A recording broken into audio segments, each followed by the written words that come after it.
Olá a todos, meu nome é Sérgio Rocha Piedade e em nome da SBOT São Paulo vou apresentar a vocês as principais manobras clínicas que realizamos para avaliar as lesões ligamentares, lesões meniscais e lesões do aparelho extensor do joelho. O exame físico do joelho ele tem início no momento em que o paciente dá a entrada ao nosso consultório, portanto nós observamos o paciente deambulando e vamos também observar o alinhamento dos membros inferiores. Portanto, o paciente de pé, em posição ortostática, com os pés voltados para a frente, nós vamos observar o alinhamento dos joelhos. Se nós temos a presença de um genovalgo, de um genovaro, observar se o paciente tem alguma cicatriz prévia. Colocamos o paciente em decúbito lateral, também para observarmos se existe algum grau de hiperextensão do joelho, ou seja, um geno recurvatum. E também pedimos ao paciente para ficar de costas, para checarmos todo esse alinhamento, sempre com os pés voltados para frente. Os testes meniscais são manobras que realizamos com o joelho, manobras de rotação e compressão axial. O joelho mais próximo da extensão, nós vamos estar avaliando o corno anterior do menisco, a porção anterior do menisco, e com o joelho com maior flexão, os cornos posteriores do menisco. Bem, agora nós vamos realizar a manobra de McMurray.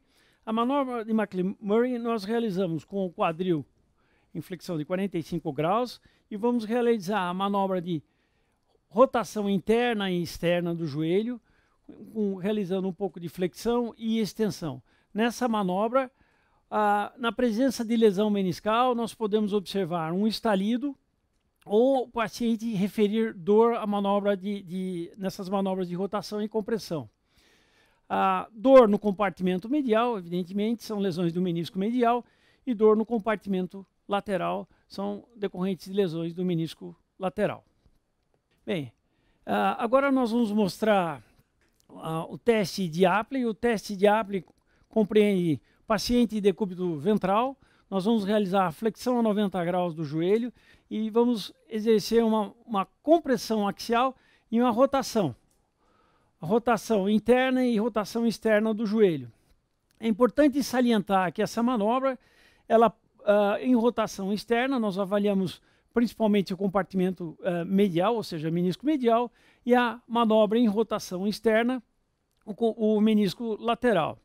Essa manobra também pode ser falso positivo, ou seja, a compressão axial em pacientes que têm desconforto na femoropatelar pode referir dor. Dessa forma, nós podemos realizar uma manobra que não é de compressão, é uma manobra de distração e realizar os mesmos movimentos. A manobra de distração diminui o estresse sobre a femoropatelar e pacientes com queixa de dor na femoropatelar vão deixar de ter sintomatologia. Bem, agora nós temos a manobra de Steinman. A manobra de Steinman, o paciente sentado com a perna pendente para fora da mesa, nós realizamos a manobra de rotação. Aqui é um teste que nós avaliamos principalmente o corno posterior dos meniscos, tanto medial como lateral, a rotação externa, o menisco medial, e a rotação interna, o menisco lateral. A marcha do pato é uma manobra que o paciente realiza com o joelho em flexão, e esse movimento de flexão e rotação do joelho, nós avaliamos o corno posterior do menisco medial. O ligamento cruzado anterior do joelho é uma estrutura que restringe o deslocamento anterior da tíbia em relação ao fêmur. Portanto, as manobras que vamos descrever agora são manobras que vão avaliar a integridade do ligamento cruzado anterior. São manobras em que realizamos a translação anterior da tíbia em relação ao fêmur. O teste de Lachman. Com o joelho fletido a 30 graus de flexão, nós estabilizamos a coxa e realizamos uma translação anterior da tíbia em relação ao fêmur. Nos casos de lesão do ligamento cruzado anterior, nós vamos observar que ocorre uma translação anterior da tíbia, que deve ser diferente do lado do controle do paciente. No teste de gaveta anterior, o joelho do paciente é mantido numa flexão de 70 a 80 graus de flexão, em posição neutra, nós estabilizamos o pé, sentando sobre o pé do paciente, e vamos realizar a manobra de translação anterior da tíbia em relação ao fêmur. Lembrar que essas manobras são feitas sempre de forma comparativa, o lado em que o paciente tem a queixa e o lado do controle. Nós avaliamos também, ainda no teste de gaveta, nós podemos avaliar com o pé em rotação externa, onde nós vamos avaliar todo esse compartimento anterior e compartimento anterior e posteromedial do joelho, onde vamos fazer essa manobra, a mesma manobra de anteriorização da tíbia. Na rotação interna do joelho, essa gaveta anterior ela tende a diminuir a excursão, pois o ligamento cruzado posterior vai estar atuante. Na insuficiência do ligamento cruzado posterior, nós vamos observar que a tíbia apresenta uma translação mais aumentada. Nos testes, o ligamento cruzado posterior ele é responsável por restringir o deslocamento posterior da tíbia em relação ao fêmur, quando o joelho está numa posição de 70 a 90 graus de flexão. Nós vamos passar agora as manobras clínicas que realizamos para avaliar a integridade desse ligamento. Ok, com o paciente em decúbito dorsal, nós mantemos o joelho fletido a 80 graus de flexão, em posição neutra, e nós vamos exercer uma força de anterior para posterior. Nesta manobra, nós estamos avaliando principalmente a integridade do ligamento cruzado posterior. Quando nós realizamos a manobra em rotação externa, nós observamos se o canto posterolateral também apresenta alguma lesão. E a manobra de rotação interna, nós também podemos exercer uma manobra de posteriorização da tíbia em relação ao fêmur. No teste de gaveta posterior, o joelho é mantido em 80 a 90 graus de flexão, o pé em posição neutra, nós apoiamos sobre o pé e exercemos a força de posteriorização da tíbia em relação ao fêmur. Essa é a manobra que nós utilizamos para avaliar a integridade desse ligamento. Nós também podemos realizar essa manobra para observarmos a instabilidade posterolateral do joelho, com o pé rodado externamente, nós exercemos a força de posteriorização da tíbia em relação ao fêmur. Então, o teste do ressalto, na manobra de jerk, nós fazemos quadril em 45 graus, o joelho nós fazemos uma rotação interna e um estresse em valgo. Nessa posição, devido à insuficiência do cruzado anterior, o platô lateral da tíbia ele subluxa anteriormente. Com a flexão, o início da flexão ocorre a redução e o paciente tem a percepção do ressalto. A manobra do pivot shift, nós partimos da posição do jerk e partimos para o movimento contrário, para a extensão, onde vai ocorrer o ressalto, que o paciente vai ter a percepção que o seu joelho está saindo fora do lugar. Na manobra do pivô reverso, nós realizamos uma rotação externa da tíbia e com a flexão do joelho, observamos que o platô tibial lateral ele roda posteriormente em relação ao côndilo femoral lateral. Bem, nos testes do cruzado posterior, para avaliar a integridade do cruzado posterior, nós mantemos o joelho em 80 a 90 graus de flexão, o pé em posição neutra e vamos realizar uma manobra de posteriorização da tíbia em relação ao fêmur. Essa manobra, nos casos de lesão crônica do cruzado posterior, nós podemos observar o paciente deitado, com o joelho posicionado nessa posição e em repouso, que devido à insuficiência crônica do ligamento cruzado posterior, a tíbia tende a posteriorizar em relação ao fêmur. Um outro teste clínico nós podemos também realizar em pacientes que apresentam já uma posteriorização passiva da tíbia em relação ao fêmur, o sinal do SEG, é solicitar ao paciente que realize a contração da musculatura do quadríceps, fazendo a extensão. Nós seguramos a perna e nessa manobra o paciente vai apresentar uma redução dessa subluxação posterior da tíbia em relação ao fêmur. Conforme observamos, então, o teste de posteriorização passiva, ou o teste do SEG sign, nós também podemos realizar a manobra, mantendo o quadril em 90 graus, segurando pelo pé ou pela a parte distal da tíbia. Nós também vamos observar que por ação gravitacional e a insuficiência crônica do ligamento cruzado posterior, a tíbia tende a posteriorizar. Esse é o sinal da posteriorização passiva. No teste de recurvato e rotação externa, a manobra é realizada da seguinte forma: com o paciente em decúbito dorsal, relaxado, nós elevamos a perna, com o paciente, pode deixar bem relaxado, levamos a perna do paciente e nós vamos observar que ao sustentar o membro inferior segurando pelo hálux, na presença de lesão do complexo posterolateral do joelho, a tíbia entra em varo e nós vamos ter uma rotação externa da tíbia em relação ao côndilo femoral lateral. Na propedêutica do joelho é muito importante também realizarmos a palpação. Então, considerando o aparelho extensor do joelho, musculatura do quadríceps, tendão quadricipital e polo superior da patela, a própria patela, o polo inferior da patela, o corpo do tendão patelar e a tuberosidade anterior da tíbia. Na face anteromedial nós temos os tendões da chamada pata de ganso, do sartório, gráceo, semitendinoso, e na face lateral nós temos o tendão do bíceps.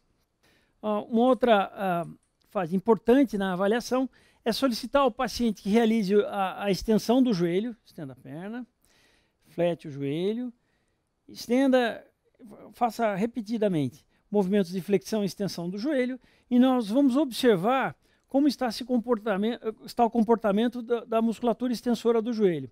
Aqui, nesse caso, a gente observa uma leve fasciculação da musculatura do quadríceps, o que denota um pequeno grau de desequilíbrio funcional do quadríceps. Ao mesmo tempo, durante essa manobra, nós vamos observar de forma audível ou a palpação se existe um sinal de crepitação na articulação femoropatelar. Conforme comentamos inicialmente, o joelho apresenta tem músculos biarticulares que cruzam essa articulação, então é muito importante pesquisarmos graus de retração.